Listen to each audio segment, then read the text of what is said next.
नमस्कार किसान साथियों, स्वागत है आप सभी का अपने एग्रीसर्च इस यूट्यूब चैनल पे। तो आज हम जानकारी देखने वाले हैं कपास के किस्म के बारे में। तो सबसे पहले जो किसान भाई अपने इस एग्रीसर्च चैनल पे नए हैं वो तुरंत जाके चैनल को सब्सक्राइब करें और नोटिफिकेशन ऑन बेल करें ताकि आने वाले सभी महत्वपूर्ण वैरायटी सभी वीडियोस के बारे में आपको जानकारी मिलेगी। तो किसान भाइयों, जो आज की किस्म है हमारी यूएस एग्री की 7067, इसके बारे में हम जानकारी देखने वाले। तो सबसे पहले जो हम जानकारी देखेंगे उसमें हमें देखना है कि कौन सी किस्म का चयन करना चाहिए, उसकी स्पेशलिटी क्या है, उसका फायदा क्या है, उसके बारे में हम जानकारी लेने वाले हैं।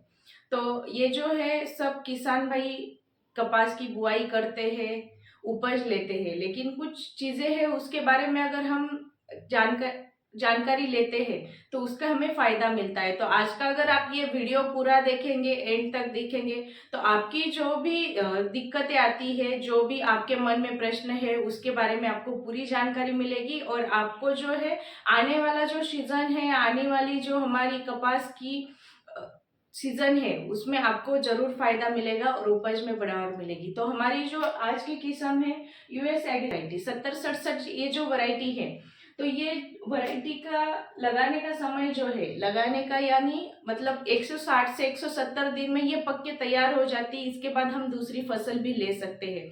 और जैसे हमने पहले भी देखा है ये कौन से जगह लगाने चाहिए, तो हमारा महाराष्ट्र है, एमपी है, यूपी है, हरियाणा है, पंजाब है, राजस्थान है, ऐसे सभी जगहों पे ये वैरायटी चलती है। इसकी बुआई हम कर सकते हैं।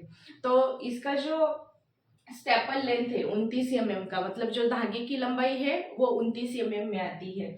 और उसकी स्पेशलिटी जो स्पेशल, ये जो हमारी 7067 वैरायटी है, इसकी हम देखने वाले हैं।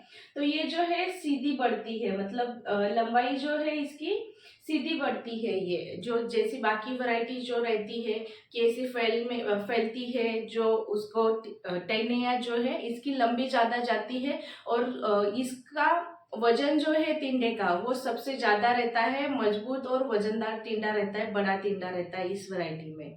उसके बाद चेन टाइप रहती है, ये टिंडे की लगने की जो संख्या है वो चेन टाइप में लगता है। दूसरा है यहाँ पे इसकी स्पेशलिटी जो है कि ये जो है अपनी सकिंग पेस्ट जो आती है, सकिंग पेस्ट के लिए टॉलरेंट वैरायटी है। सकिंग पेस्ट के लिए टॉलरेंट वैरायटी होने की वजह से इसमें जो दिक्कतें आती है, जो रस चूसक कीड़े आती है, उसकी समस्या कम आती है। तो हमारा जो खर्चा है वो भी कम होता है और हमें उपज में भी इसका फायदा मिलता है, फसल ज्यादा खराब नहीं होती है। उसके बाद जो है डिस्टेंस, डिस्टेंस हम कैसे रखेंगे, तो डिस्टेंस में हमें हमारी हल्की जमीन है, मध्यम जमीन है और भारी जमीन है, पानी और जमीन के हिसाब से हमें अगर फसल की हम दूरी लगते हैं, फसल की दूरी लगाने का जो लगाने की दूरी है, अगर वो हम मेंटेन करते हैं तो हमें दिक्कतें नहीं आती है और हमें फसल में फायदा मिलता है। तो जैसे हल्की अगर हमारी जमीन रहेगी तो 4x1 है, 4x1.5 है, तो इसके हिसाब से हम उसकी बुआई कर सकते हैं। 4 फुट जो दूरी रहेगी वो हमारी दो पंक्तियों की दूरी रहेगी, और जो बीच की दूरी है वो 1 फीट रहेगी या 1.5 फीट रहेगी। ये हल्की जमीन के लिए आता है। अगर हमारी मध्यम जमीन है तो मध्यम जमीन में हम 4x2 लगा सकते हैं। उसके बाद जो है 4x1.5 भी लगा सकते हैं अगर वो हमारी मध्यम जमीन है। उसके बाद अगर हमारी भारी जमीन है तो भारी जमीन में हम 5x1, 5x1.5, 5x2 तक की हम दूरी रख सकते हैं। लेकिन सबसे अच्छा अंतर है 5x1 हमारी भारी जमीन में रहेगी। तो 5 फुट जो दूरी आएगी वो पंक्तियों की आएगी और 1 फुट दूरी आएगी जो दो बीच की आएगी।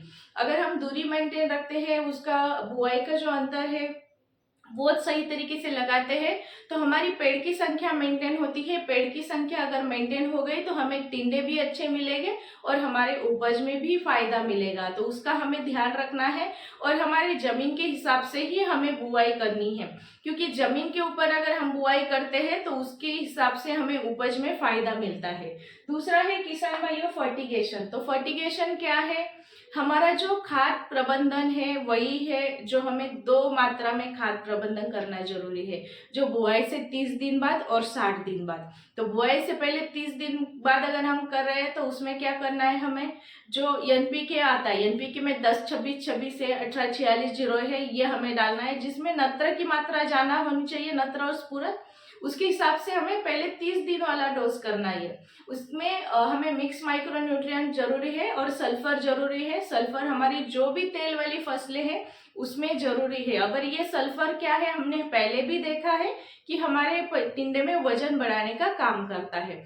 दूसरा जो आता है 60 दिन वाला डोज, तो 60 दिन में हमें क्या डालना है, 20-20-0-13 आता है, 20-20-0-13 डाल सकते हैं, 10-26-26 भी ले सकते हैं, या फिर 12-32-16 आता है वो भी ले सकते हैं। हमें पहले 30 दिन वाला जो है तो उसमें हमें नत्र देखना है, और उसके बाद 60 दिन वाला जो आता है तो हमें उसमें पोटैश, फॉस्फोरस और पोटैश, ये दोनों का ध्यान रखना है। और इसमें हमारा जो मिक्स माइक्रो न्यूट्रिएंट दोनों में भी कॉमन रहेगा, और सल्फर दोनों में भी मिक्स माइक्रोन्यूट्रिएंट और सल्फर हमें कॉमन रखना चाहिए, क्योंकि वो हमारे फसल में फायदेमंद रहता है, फसल में उपज बढ़ाने के लिए काम करता है।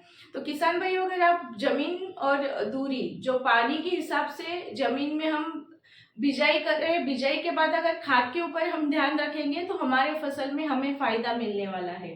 दूसरा यील्ड जो है, यील्ड अभी कंपनी कितना करती है रिकमेंडेड, तो 15 से 22 क्विंटल तक की कंपनी की रिकमेंडेशन है।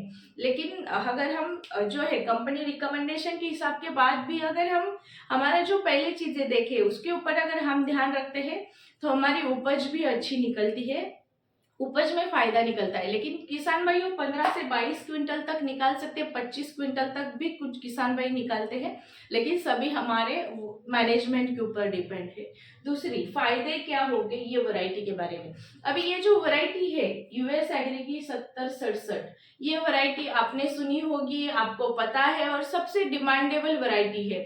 जितनी उसकी डिमांड है उतनी सप्लाई नहीं होती। हर किसान को यही वैरायटी चाहिए, क्योंकि ये वैरायटी सबसे ज्यादा अच्छी है, सब किसानों की पसंद है ये यूएस एग्री की 7067 वैरायटी। लेकिन ये जो वैरायटी है अगर हम मैनेजमेंट करने वाले हैं, इसका उपज अच्छा हमें मिलने ही वाला है। ये जो 7067 वैरायटी है, ये स्पेशलिटी जो है, फायदे क्या हो गए ये लगाने से, तो ये सकिंग पेस्ट के लिए टॉलरेंस है।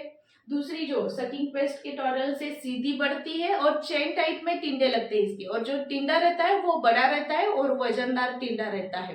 दूसरा जो है हमारा ये वैरायटी का स्पेशलिटी जो है वो हमारी जल्दी तैयार हो जाती है, मतलब 160 से 170 दिन में तैयार हो जाती है। तो उसकी जो बात जो हमें बिजाई करनी है, दूसरी फसल लगानी है, तो वो फसल के लिए हम ये लगा सकते हैं, क्योंकि दूसरी फसल लगाने के लिए भी हमारी जमीन तैयार हो जाती है। तो किसान भाइयों, ये जो यूएस एग्री की 7067 जो वैरायटी है वो हमें बहुत फायदेमंद रहने वाली है, जो हम हमारे फसल में अच्छे तरीके से इसका मैनेजमेंट करेंगे।